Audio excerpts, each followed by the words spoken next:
want you guys to think, is there anybody in your life that's holding you accountable to anything? If so, I want you to raise your hand and tell me. Anybody in your life are holding you accountable, and tell me who that person is. I hold myself accountable. She said she hold herself accountable. That's what I'm talking about. That's great. And the reason why I'm doing this is because you know what? Most people cannot do it. Most people can't do it. But great, you have to hold yourself accountable. Anybody else have anybody that hold? Yes. Her mom. Now talk to us about that. How does your mom hold you accountable? I take care of her. Take care of her? I'm her power of attorney. Power of attorney? Okay. Anything that's concerning my mom, she, respects. Got you. So there's some accountability there. Yes. Excellent. Anyone else? Yes. I am a member of 3 PTAs, and one of them I'm the vice president. Okay. So a lot of people hold me accountable for a lot. Right? There are certain things that you have to do, and you have all eyes on you making sure those things get done. Do they get done? They get done. Do things get done with your mom? Yes. Absolutely. Do things get done with yourself? You know it. Yes. Anybody else? Yes. My son. Your son, how does he hold you accountable? Well, he's 1, and I'm a single mom. I don't have his dad. He's not in life, so it's like he's holding me accountable to feed him, to take him to school, to put clothes on him, to work for him, to make a better future for him, so he doesn't go through what I went through. That's good stuff, right? Yeah. And so if you don't, if he doesn't hold you accountable, then there's some consequences to that, right? Absolutely. Anybody else? Anybody got anybody holding them accountable? Yes. Like that young lady, I hold myself accountable because my other job, I'm in the Army, and I have to lead a lot of soldiers, so I don't hold myself accountable. I can't lead them. Absolutely. That's good. Somebody in the front row? I Rose? hold myself accountable because I know that a lot of people are looking to me to make the right decisions, so I hold myself accountable, and I can't let myself down. Because if I let myself down, then I've let everybody down. Absolutely. So I definitely hold myself accountable. Yes. Yes. I hold Last myself accountable because I am in regular conversation right now with the IRS. Okay. Family issues and taxes that I'm being accountable for, so I need to get beyond them.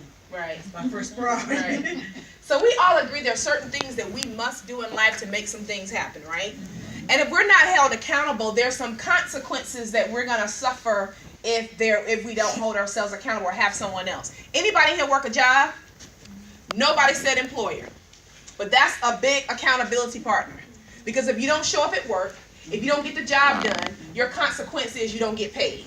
And if you don't get paid, there are a lot of things that you don't pay because you don't get paid, right? And so when you think about accountability, we have accountability all around us in our lives, right? But the thing about this business a lot of times is the reason why a lot of times people are not successful because nobody's holding them accountable. You know why? Because the consequence isn't tough enough. We know that if you don't feed your child, that's a high consequence, right?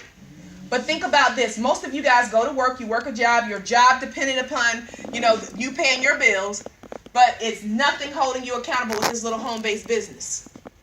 Because if you don't make those phone calls, if you don't come to the meeting, if you don't do a travel party, if you don't market your business, nothing different is happening in your life. And that is why people aren't as successful as they should be in this business. Because when life happens, when you had a long week, when you had a tough week, when the child gets sick, right? When you have to work those extra hours, when you have other responsibilities, guess what the last thing is? This business. You know why? Because there are no consequences. But in our minds, we have to think there are huge consequences. In our minds, we have to think that if we don't do certain things, then I'm never going to get to that extra $1,000 per month. I'm never going to get to that extra $2,000 per month. I'm never going to get to that extra $3,000 per month. That's the consequence. When I think about had I not done some certain things, I wouldn't be at over $10,000 per month. And I think and look back now, that's a huge consequence. Because there are some things that I'm doing there. There's some people I'm helping that I wouldn't be in that position to be able to do. And in my mind, my mom still going to work makes my stomach hurt if I didn't put this business in place to be able to do that. Or my sister struggling. When I think about those things, but I position myself. But way back when, I didn't think about those things. But we have to be held accountable. Here's the biggest form of accountability I can think of. I used to teach, right? And it's the responsibility of teachers and parents to hold children accountable so that they'll do what they need to do, right? And one of the biggest pieces, measuring tools in education is the progress report or the report card. How would you like it if your child started school in August, and then in June they got out of school, and I didn't pass them? I said the reason why they didn't pass is because they had failing grades. They never turned in their homework, right? The test scores were low. You will be very upset because you will say, Miss Mizelle, why didn't you let me know? Because if I would have known, I could have corrected it so that that person could, or so that my child could have a better outcome, right? It's the same deal with this business. But because we have the whirlwind going on in our life, what's the whirlwind? It's your job, it's your other obligations, it's you being a spouse, it's you being a parent, it's, the organizations that you are a part of, right? That's the whirlwind that's going on around. So you have to learn to work this business within the whirlwind. And so that's why accountability is important. The foundation of this presentation comes from a book called The 4 Disciplines of Execution. Few authors, but one of them is Stephen Covey. The 4 Disciplines of Execution. Listen to this and you guys are going to agree with this. A lot of times people, even organizations and big companies, do not reach their goals because there's no accountability. They have great plans. They have great business plans. They're laid out. They have mission statements and visions, on the board, in manuals, right? We as individuals, we have our goals written down, our 2016 New Year's resolutions, our vision boards, right? We see this stuff, that's not the problem. Planning and hoping is not the problem. Execution is. I think about, unfortunately, the number of people who will come here today. You guys will spend all day here today, get some amazing information, but you got to take that information and do something with it. You can't just go and buy Mr. Gary's books and CDs and you got to take it and do something with it, because if you take it home and put it on the shelf, it's not beneficial. It's not useful. The problem with people is execution. Dreaming is simple. It's fun. It's easy. But what happens when you got to go to work to make it happen? The reason why you guys are successful in your job is because somebody's holding you accountable. Somebody's expecting you to be there. They're expecting you to do certain things, and then they give you a paycheck as your reward. And because you got that reward, like Pavlov's dog, let me take y'all back. They did an experiment years ago, and it was dog training. I'm not saying people are dogs in here. Don't get me wrong. Don't miss my point. They did an experiment when the dog realized that if he did a certain thing, they got a treat. Then he continued to do that because he continued to do it for a treat. We continue to go to work because at the end of the day, we're going to get a paycheck. Nothing wrong with it at all. As a matter of fact, I tell people, don't quit your job. Have multiple streams of income. And a job can be one of them. As long as it's not stressing you out, making you sick, right? But my point is, people do things because of what they get in return. You go to work because of a benefit that you get in return, which is great. The benefit here a lot of time is not instant enough. That's why people quit. We're in an instant gratification society. If you don't believe it, that's why credit card debt is so high. You can't wait to save up for it. You want it right now. I don't want to save up for the vacation. I want to get it right now. I don't want to save up for that purse. I'm going to put it on my credit card because I want it right now. And we know it causes a problem, right? Why do you think we went from the popcorn on the stove to the microwave? We want it quick. Why do we think we went from the kitchen table to fast food? We want it quick. But that's not always better. So I know I'm going off in a couple of different directions, but we're going to talk about accountability here. Maybe.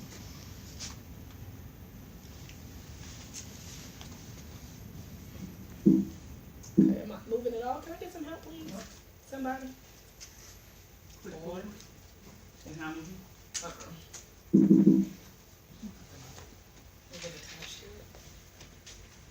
But it didn't even move when I hit the enter button. Okay, so while they're working on that, so what I'm going to be talking to you about is there can be 2 forms of accountability in this business. There can be a form where, and I get it, those of you guys who said that you're accountable to yourself, that's good, but let's add an extra layer of protection on top. That extra layer of protection needs to be an accountability partner, someone that's going to hold you accountable to do what you say you're going to do, or it can actually be an accountability group. That is turned off. Oh. No, okay. Okay. So, or it can be an accountability group. And I'm going to tell you, one of the ways you really need to grab hold of it, because that was the only way I was able to hit National Diamond on a part-time basis, was to make sure that I'm going to do what I say I'm going to do. Accountability, let's start here. It's the state or quality of being accountable, especially an obligation or willingness, get out of the way, to accept responsibility or account for one's actions. That is what accountability is. Look at that again, the state of being accountable, an obligation.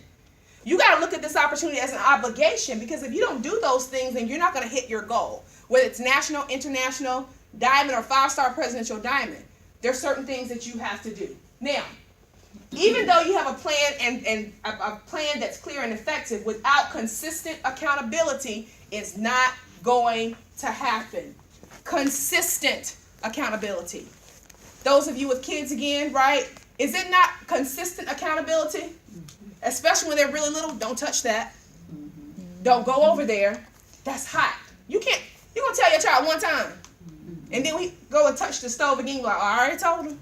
He touched it, it's on them. Do we do that? That's ludicrous. It's consistent accountability, which is what you're going to see that we need here. Here's the thing. You have to gather your starting lineup, okay? Now, what I'm saying here is that accountability is not just for yourself, but it's for your team. Your starting lineup are going to be your business partners, because how many of you guys are really looking to build an organization? Okay? Now watch this.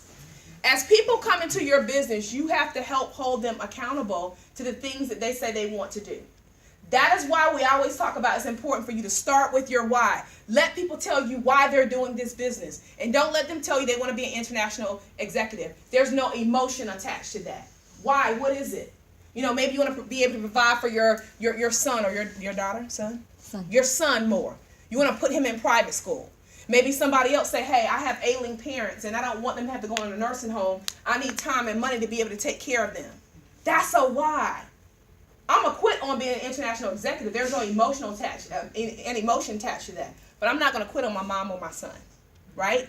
So if they have that why, then we can always go back to that why. Now, your starting lineup right now might be one person. It might be 2 people. It might be 3 people, but these are people on your team. The reason you have to get your people synchronized, because this is a team effort. If I had to get 1,500 people myself, I would never be a national diamond. I wouldn't be an executive diamond, because I'm not going to get that many people. It's a team effort. So you got to get your team moving together as quickly as possible, because until you have a team, you're working a job. Because think about this. If you're the only one recruiting, you're only getting paid off of your efforts. That's a job, right? The true measure of this business and building is when you have a team of people doing the same thing simultaneously that creates massive results. See, I'm here now, but I got somebody in Greensboro doing a travel party. I got somebody in Chicago doing a travel party. And I got somebody in you follow me? So that's what you want to happen. That's when that starts happening. But with these people, your starting lineup, they need to be loyal to the team. They can't be doing this today and coming and try to sell you insurance or something tomorrow. Okay?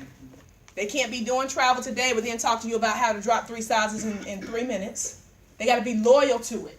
They got to be coachable. That's key. Some people just aren't coachable. You tell them to go right, they go left. You tell them to go up, they ask you why. You got to submit yourself. When I came to this opportunity, I was a broker of 2 offices. I wasn't thinking, you can't tell me nothing. I'm a real estate broker. I've had my own business for 16 years. No. Tell me what to do. I surrender myself to you, because you know more than I do with this business. I might understand real estate, but I don't understand network marketing. So make sure that your people are coachable, but first and foremost, make sure you are coachable. They have to be documented. What that means is they got to show that they're able to go out there and recruit someone. If they plug into the system and follow the system, they should be able to get somebody on their team.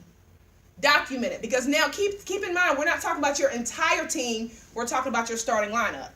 I mean, I think about the Super Bowl, right? I think about the Carolina Panthers. That's why I had my little blue theme going on. It was before the game, right? But anyway, and so you had a lot more players to run out than who originally went on that field, right? That's right. So we're talking about a starting lineup. Understand that out of the 46 people I recruited, guess how many people really ran with the marketing side? 8. Out of 46. And I talked to more than 46 people. 46 people signed up, and from the 46, 8 was my starting lineup. So here's the other thing. Manage your expectations. Everybody is not going to be a part of your starting lineup. And you know how you'll know? Are they loyal to the team? Are they coachable? Are they getting documented? And do they have a competitive spirit? And the competitive spirit is not necessarily you competing against each other. The competitive spirit could be I'm competing against poverty. Hello? The competitive spirit could be that I'm competing against the fact that, as one of my business partners said, she said, I want to buy myself back from corporate America because they're pimping me out. That's what it could be. I had somebody tell me one time, Tanya, I'm just not competitive like that. I said, okay, forget about other people. Forget about that. Compete against an issue in your life. And make sure that you're going to position yourself to win. Because you should say, I'm not going to let poverty win out. I'm not going to let the fact that I don't have enough time win me over. Because I want to choose to live a lifestyle, not just a life. That's simple. You wake up and breathe, thank God for it. But then we need to do something with that. So these are the qualities that you're looking for to people. Now, these are people that you're just really keeping close, right? And you're doing something a little extra with them to help hold them accountable. Guys, this is what I did. Everybody is not going to want it. And as I started to work with people, if they didn't possess this, it's fine. They can get on my conference calls. They can come to my meetings. I'll do 3 ways for them. But I got a group that I keep close. And I'm telling you, this works. Because a small group is going to drive your entire organization. 8 people drove my organization to 1,500 people. Wow. Now, the extra people, some of them fell off. Hello? Anybody had anybody fall off? Some of them fell off. Some of them just wanted for the tax benefits, and some of them just booked travel. Do not try to turn people who love travel into network marketers. Let people do what they do. Point them in that right direction. Everybody doesn't want to do the direct sales side of the business, and it's okay. Let them be who they are in your organization, because as long as they're paying that $69.95, they are part of your team, right? And their numbers matter. So what, I'm only getting one person, but those onesies add up, right? So this is what you're looking for as a part of your starting lineup. Now, watch this. In that book, it says this. You can hold people accountable, but you have to create a compelling scoreboard. What do I mean by that? Sometimes you can look up in this business. Let's say you're working with a small group of people, and you ask them, hey, did you work the business this week? Yep, I did. I worked the business. You know what working the business to them could mean? They got on the IMV call. They came out to the meeting. They didn't have a guest. They came out to the meeting. They got on the Diamond Mastery call. That's working the business, isn't it? Because when people add that on top of everything they have to do in life on a weekly basis, that seems like a lot. Take the time. I come to the meetings. I get on the calls every morning. But it's not high payoff activity. And it's not going to get them to that point. See, once I created a compelling scoreboard, people stop coming to me and saying, Tanya, I'm putting in the work, it's just not working. What are you doing? And they try to tell me what they're doing. I created a scoreboard. What is that scoreboard? That scoreboard has high payoff activities that's going to get them to the next level. What is that? Peaking interest. How many peak interests did you do? How many people did you say, hey, I know, what's your name, sir? David. Hi, David. I know that you travel a lot. I know why, because I see you on Facebook all the time. You're all over the place. But I want to show you a way that you could be able to write that travel off on your taxes and also travel the world more for less. I need 30 minutes of your time to take a look at that. That's piquing interest. Did I give him a presentation? Nope. I piqued his interest. And then I'm going to invite him to an exposure. Piquing interest. The second is showing the business. You can show the business different ways. Some of you guys use sizzle calls. Some of you travel parties, one-on-ones. My team, we do webinars 3 days a week. A live presentation. As long as they see a presentation and understand this, a live presentation can be you sitting down doing a one-on-one with someone. How many of those have you done? How many 3-way calls have you done? You share the business with someone, get them on a call with your upline so that your upline can close them out. I tell my team, I say, you expose the business, you want to do a 3-way, that don't count to me, especially if you didn't sign them up. Because it's more of an opportunity for me to get them signed up if you get them on the phone with me, right? Or somebody else who they can hear from, somebody else. And then the last one is signing people up. Guys, that's the high payoff activities. Peak interest, expose the business, do a 3-way, how many sign-ups? And with my leaders, my IEs and diamonds, how many people on your team did you get promoted this week? Because it's not just about you.